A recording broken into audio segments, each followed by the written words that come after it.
આજે અમે આપને વિસનગર તાલુકાના એક એવા માર્ગની વાત કરીશું જ્યાં તંત્રની બેદરકારીને કારણે મોટી જાનહાનિનો ખતરો તોળાઈ રહ્યો છે।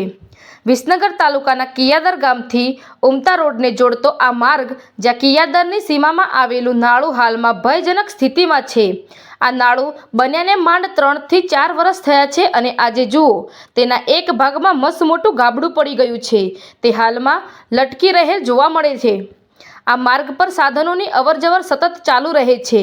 આ ગાબડું એટલું મોટું છે કે જો કોઈ વાહન ચાલક અજાણતા રાત્રિના સમયે કે વરસાદમાં અહીંથી પસાર થાય તો મોટી જાનહાનિ થવાની કે વાહન પડી જવાની પૂરી સંભાવના છે।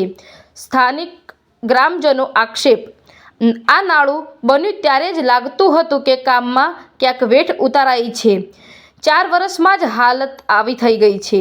મળતી માહિતી મુજબ ગ્રામજનોએ સાંભળ્યું છે કે નવું નાળું પણ મંજૂર થઈ ગયું છે અને તેને મંજૂર થયે પણ 1 વર્ષ થયું છે, પણ હજુ સુધી કોઈ કામકાજ શરૂ થયું નથી। તંત્ર ક્યારે જાગશે? કોઈનો જીવ લેશે પછી? તંત્ર આંખ આડા કાન કરી રહ્યું છે। સવાલ એ છે કે શું તંત્ર કોઈ મોટી દુર્ઘટનાની રાહ જોઈ રહ્યું છે?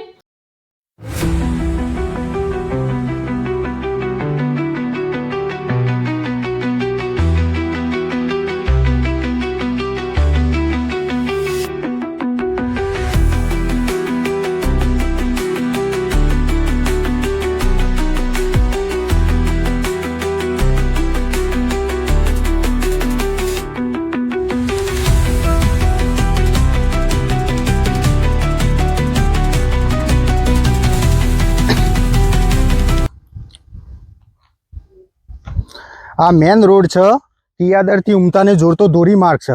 એના ઉપર આ નારું બનાવ્યું, એ નારાને હજી 3 વર્ષ થયો। 3 વર્ષમાં નારું તૂટી ગયું। હા, તૂટી ગયું, પણ એનું કામ આવીને જોઈ ગયા અને સરકાર કહે કે મંજૂર કર્યું છે, મંજૂર થયું છે, પણ અમે એનું કામ ક્યારે થશે એ હજી કોઈ ખબર નથી। 12 મહિનાથી મંજૂર થયું છે એવું કરે છે, પણ આ મેન ધોરી માર્ગ છે, કોઈ આવીને રાત્રે ખાડામાં પડી જાય તો એની જવાબદારી સરકાર લેશે? કિયાદરને જોડતો અહીંયા દિલ્હી અવર જવર રહે છે, નહીં હોય તો 500 વાહન અહીંયાથી અવર જવર કરતા છે। એક હાઈવે જેવું કામ થઈ ગયું છે। આ છેક વિજાપુર સુધી અને આ બાદ સિદ્ધપુર સુધીનો બધા જ સાધનો અહીંયા થઈને જ જોઈ છે। ઝડપી બને એટલું કામ ઝડપી થાય એટલી જ અમારી રજૂઆત છે। થઈ ગયું, પણ જલ્દી જેમ બને એમ આ લોકો નાળાનો કામ ચાલુ કર્યું તો સારું, અને કોઈક મોટી હાનારીથી થાય એવું છે। આ બિલકુલ તૂટી ગયો। પહેલા થોડું તૂટી ગયું, 1 ફૂટ જેવું તૂટ્યું, તો સાયકલ કે 2 વ્હીલર જાય એટલી જ જગ્યા છે, બાકી બધું તૂટી ગયેલું છે। હવે સરકારને વિનંતી છે કે તમે જેમ બને એમ ઝડપથી એનું કામ ચાલુ કરો, નકર કોઈક મોટી દુર્ઘટના થશે, અને એનો પછી દુર્ઘટના થયા પછી તમે કરો એનો કોઈ મિનિંગ નહીં। પાસ તો થઈ ગયું હોય તો પછી એનું કામ ચાલુ કરાવવાનું છે કે તંત્ર વહેલી તકે આ ગંભીર બાબતને ધ્યાને લઈ સમારકામ હાથ ધરે અને કોઈ નિર્દોષ નાગરિકનો ભોગ ન લેવાય। આ અંગે વધુ અપડેટ માટે બન્યા રહો મહેસાણા લાઈવ ન્યૂઝ સાથે।